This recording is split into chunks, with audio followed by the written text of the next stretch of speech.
کہ 2024 کے چناؤ کے پرینام یہ اصلاً ہیٹ پالیٹکس کے خلاف، نفرتی سیاست کے خلاف، فرقہ پرستی اور سامپردائکتا کے خلاف اتر پردیش میں جو بی جے پی کا نقصان ہے، ہم سمجھتے ہیں کہ وہ اصلاً سامپردائکتا کے ورودھ سندیش ہے، فرقہ پرستی، ہیٹ اسپیچز کے خلاف سندیش ہے، بلڈوزر پالیٹکس کے خلاف سندیش ہے۔ تو پرائم منسٹر کو، ان کی کیبنٹ کو اور رولنگ پارٹی کو یہ میسج سمجھنا چاہیے، اور ہم امید کرتے ہیں کہ وہ اپنا انٹراسپیکشن کریں گے۔ جوڑ توڑ کی سیاست اور تفریق کی سیاست، نفرت کی سیاست یہ ہندوستان میں نہیں چل سکتی۔ اس میسج کو کم از کم ہماری ان پولیٹیکل پارٹیز کو اچھی طرح سمجھ لینا چاہیے کہ الیکشن کمیشن اور اس طرح کی جو انڈیپینڈنٹ انسٹیٹیوشنز ہیں اس میں جو اپوائنٹمنٹس کا پروسیس ہے وہ سرکار سے آزاد ہونا چاہیے۔ الیکشن کمیشن ہو، ای ڈی ہو، سی بی آئی ہو، ان سب کو انڈیپینڈنٹلی اپنا رول ادا کرنا چاہیے۔ یہ بھی میسج ووٹرز نے اس الیکشن کے ذریعے ڈیلیور کیا ہے۔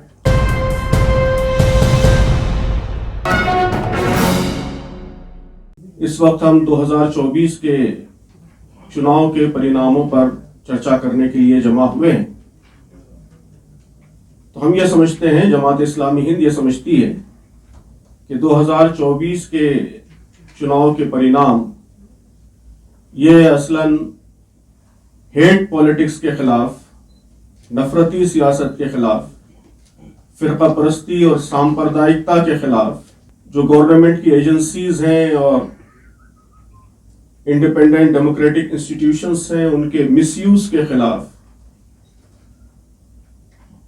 ہندوستان کے عوام کا مینڈیٹ ہے،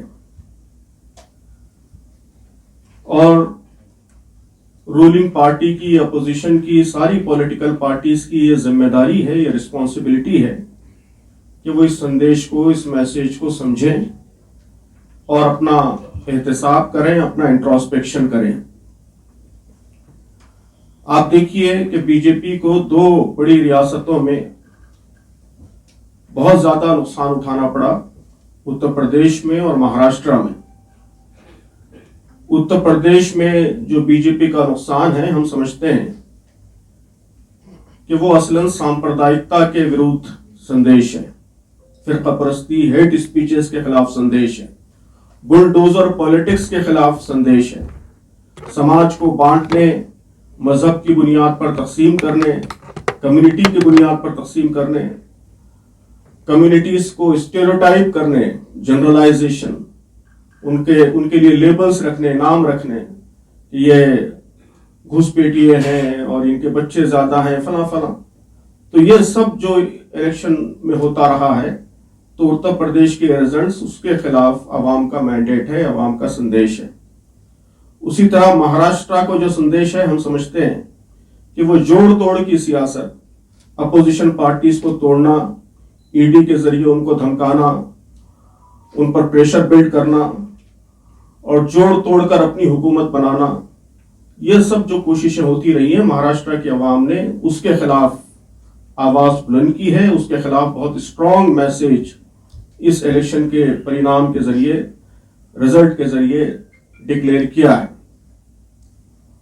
تو ہم بھارت کے عوام کو اس انتھوزیاسٹک پارٹیسپیشن پر مبارکباد پیش کرتے ہیں اور ساری پولیٹیکل پارٹیز کو دعوت دیتے ہیں کہ وہ اس موقع پر اپنا سیریس انٹراسپیکشن کریں۔ جہاں تک رولنگ پارٹی کا تعلق ہے، ہم سمجھتے ہیں کہ ان کو ایک اور موقع ملا ہے گورنمنٹ کا، لیکن اسٹرانگ سندیش کے ساتھ ملا ہے، میسیج کے ساتھ ملا ہے۔ لوگوں نے اوسر تو دیا ہے، لیکن ساتھ ہی ایک زبردست وارننگ بھی دی ہے۔ تو پرائم منسٹر کو، ان کی کیبنٹ کو اور رولنگ پارٹی کو یہ میسج سمجھنا چاہیے، اور ہم امید کرتے ہیں کہ وہ اپنا انٹراسپیکشن کریں گے اور آنے والے زمانے میں زیادہ انکلوسیو، سیکولر، ڈیموکریٹک اور عوام کے ایسپریشنز کے مطابق گورننس کرنے کی کوشش کریں گے۔ جوڑ توڑ کی سیاست اور تفریق کی سیاست، نفرت کی سیاست یہ ہندوستان میں نہیں چل سکتی۔ اس میسج کو کم از کم ہماری ان پولیٹیکل پارٹیز کو اچھی طرح سمجھ لینا چاہیے۔ ہم یہ سمجھتے ہیں کہ یہ میسج ساتھ ہی کرونی کیپٹلزم کے خلاف بھی میسج ہے کہ ایسی اکنامک پالیسیز جس کے نتیجے میں ملک کی دولت چند ہاتھوں میں مرکوز ہو جاتی ہے، اور عوام کا بڑا طبقہ محروم رہ جاتا ہے. عوام نے اس کے خلاف بھی اپنے غم و غصے کا اظہار کیا ہے. تو ہماری رولنگ پارٹی کو، پرائم منسٹر کو، ان کی کیبنٹ کو یہ میسج بھی سمجھنا چاہیے اور آنے والے دنوں میں ایسی پالیسیز اختیار کرنی چاہیے جس کے نتیجے میں سماج کے کمزور لوگ، پچھڑے ہوئے لوگ، دلت، پسماندہ طبقات، مائنورٹیز، ان سب کی بھلائی ہو، ان سب کا کلیان ہو، ان سب کو اوپر اٹھایا جا سکے. اور ہمارے کانسٹیٹیوشن کا جو ویژن ہے، انکلوسیو ڈیولپمنٹ کا ویژن، ویلفیئر کا ویژن اور بردرہڈ کا، ایکوالٹی کا، سوشل جسٹس کا ویژن، اس ویژن کے مطابق گورننس اس ملک کو پرووائڈ کی جائے. یہی اس ملک کے عوام کا، یہاں کے الیکٹوریٹ کا اصل مطالبہ ہے. اسی طرح ہم نے اس پریس نوٹ میں اپوزیشن پارٹیز کو بھی اور جو الائز ہیں بی جے پی کے این ڈی اے میں، ان کو بھی خاص طور پر ایڈریس کیا ہے.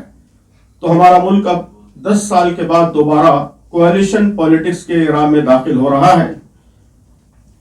تو اس سچویشن میں این ڈی اے کی جو الائی پارٹیز ہیں، ان کے جو پارٹنرز ہیں، ان کی رسپانسبلٹی بھی بہت زیادہ بڑھ جاتی ہے.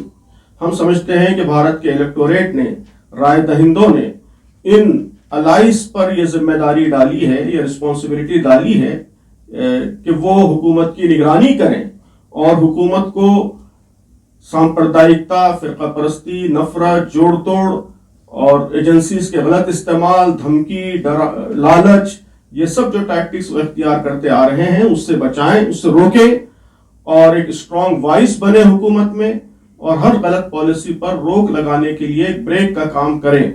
ہم سمجھتے ہیں کہ یہی دائتو، یہی رسپانسبلٹی بھارت کے الیکٹوریٹ نے ان الائز کو، این ڈی اے کی الائز کو سونپی ہے اور یہ ان کی ذمہ داری ہے کہ وہ کسی بھے کے بغیر، کسی خوف کے بغیر، پریشر میں آئے بغیر اپنی اس رسپانسبلٹی کو ادا کریں.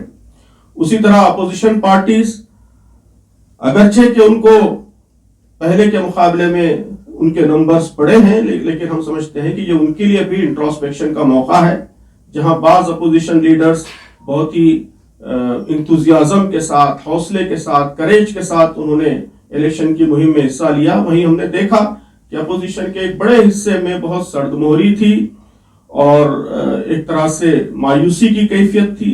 جس جوش و جذبے کے ساتھ ان کو آگے آنا چاہیے تھا، اس کی کمی ہم نے محسوس کی. خود یہاں دلی میں جہاں بیٹھے ہوئے ہیں، یہاں بھی ہم کو یہ محسوس ہوتا ہے کہ اپوزیشن پارٹی کے لیڈرز کو جس طرح الیکٹوریٹ سے کنٹیکٹ کرنا چاہیے تھا، جس طرح مہم چلانی چاہیے تھی، اس میں بڑی کمی محسوس ہوئی. اور خاص طور پر اپنی ویلیوز کے سلسلے میں، سیکولر ویلیوز کے سلسلے میں جس کا وہ دعویٰ کرتے ہیں، اس پر جس کمٹمنٹ کا ان کو مظاہرہ کرنا چاہیے تھا اور ہر قسم کے ریلیکٹنس اور ہیزیٹیشن سے ہٹ کر جس طرح بولڈلی سامنے آنے کی ضرورت تھی، اس کا بہت کم مظاہرہ ہوا. تو یہ ان کے لیے بھی انٹروسپیکشن کا موقع ہے کہ اگر وہ اور زیادہ حوصلے کے ساتھ، جرأت کے ساتھ اور انتھوزیازم کے ساتھ اس مہم میں حصہ لیتے تو شاید ان کی طاقت اور زیادہ بڑھتی. اسی طرح ہم نے یہاں پر جو حکومت کی ایجنسیز ہیں اور انڈیپینڈنٹ ڈیموکریٹک انسٹیٹیوشنز ہیں، ان کے لیے بھی ہم نے کچھ باتیں اس پریس نوٹ میں نوٹ کی ہیں کہ بھارت کے عوام نے یہ اپنے اس مینڈیٹ کے ذریعے ان کو بھی میسج دیا ہے کہ وہ اپنی کانسٹیٹیوشنل رسپانسبلٹیز کو پورا کریں. ان کا کام صرف اپنے پولیٹیکل ماسٹرز کے احکام کے مطابق چلنا نہیں ہے، بلکہ اصلاً انڈین کانسٹیٹیوشن نے جو ان کو رسپانسبلٹی دی ہے، اس رسپانسبلٹی کو ادا کرنا ان کا کام. الیکشن کمیشن کا جو رول رہا، جس طرح ہیٹ اسپیچز کے خلاف بار بار کمپلینس پر بھی وہ خاموشی اس نے اختیار کی، ہم سمجھتے ہیں کہ یہ بہت ہی تشویشناک بات ہے. اور ہم نے یہ اپنے اس مطالبے کو یہاں دہرایا ہے کہ الیکشن کمیشن اور اس طرح کی جو انڈیپینڈنٹ انسٹیٹیوشنز ہیں، اس میں جو اپوائنٹمنٹس کا پروسیس ہے وہ سرکار سے آزاد ہونا چاہیے. صرف حکومت کا، سرکار کا اس پر پوری طرح کنٹرول نہیں ہونا چاہیے. اس ضرورت کا اور گویا دوبارہ احساس اس الیکشن کے نتیجے میں اور الیکشن کمیشن کے رول کے نتیجے میں پیدا ہوا ہے. تو الیکشن کمیشن ہو، ای ڈی ہو، سی بی آئی ہو، ان سب کو انڈیپینڈنٹلی اپنا رول ادا کرنا چاہیے. یہ بھی میسج ووٹرز نے اس الیکشن کے ذریعے ڈیلیور کیا ہے. ہم سمجھتے ہیں کہ اس الیکشن کے اصل ہیرو وہ سول سوسائٹی ہے. اس ملک کے غریب عوام ہیں، یہاں کے کسان، مزدور، عام شہری اور اسٹوڈنٹس، یوتھ اور خواتین اور ان کی آرگنائزیشنز اور مختلف مائنورٹی آرگنائزیشنز، ان سب نے جو رول پلے کیا ہے اور جس طرح ڈیموکریٹک ویلیوز کو پروٹیکٹ کرنے کے لیے آگے آئے ہیں. پولیٹیکل پارٹیز نے تو دباؤ میں کام کیا ہے، ان کے اندر تو ڈر اور ہچکچاہٹ محسوس ہوتی تھی، لیکن سول سوسائٹی نے بہت ہی بورڈلی، بہت ہمت کے ساتھ، بہت کریج کے ساتھ آگے آ کر عوام کے ضمیر کو بیدار کیا اور ان کے اندر پولیٹیکل شعور پیدا کیا. تو ہم سمجھتے ہیں کہ اصل مبارکباد کے مستحق سول سوسائٹی اور اس ملک کے غریب عوام ہیں. اور ہم ان کو یہ بھی یاد دلانا چاہتے ہیں کہ ابھی ان کا کام مکمل نہیں ہوا ہے. حکومت کے کاموں کی نگرانی کرنا اور ملک میں کانسٹیٹیوشنل ویلیوز کو زندہ کرنے کے لیے ان کی جدوجہد جاری رہنی چاہیے. اسی طرح بھارت کے عام عوام سے بھی ہم یہ اپیل کرتے ہیں کہ ایک میچور ڈیموکریسی میں ووٹر کا کام ووٹ دینے کے بعد ختم نہیں ہو جاتا، بلکہ الیکٹڈ گورنمنٹ کی نگرانی اور اس کو صحیح راستے پر قائم رکھنے کا کام بھی ووٹرز کا کام ہے. تو یہ کام ہم سب کو، بھارت کے عوام کو مل جل کر انجام دیتے رہنا چاہیے. جہاں تک جماعت اسلامی ہند کا تعلق ہے، ہماری پالیسی ہمیشہ یہی رہی ہے. پچھلی دفعہ بھی بار بار ہم نے اس کا اظہار کیا ہے اور آج بھی اظہار کرتے ہیں کہ حکومت کے جو اچھے اقدام ہوں گے، عوام کی بھلائی میں جو کام کیے جائیں گے، ہم اس کی تائید کریں گے، اس کا سپورٹ کریں گے. اور جو غلطیاں حکومت کرے گی، غلط پالیسیز اختیار کرے گی، اس کے خلاف ہم حکومت پر سخت تنقید کرنے اور مخالفت کرنے سے بھی کبھی باز نہیں آئیں گے. یہ رول ہم نے ماضی میں بھی پلے کیا ہے، آئندہ بھی پلے کرتے رہیں گے. اور ہم تمام جو سول سوسائٹی آرگنائزیشنز ہیں ان سے بھی اسی رول کی توقع رکھتے ہیں.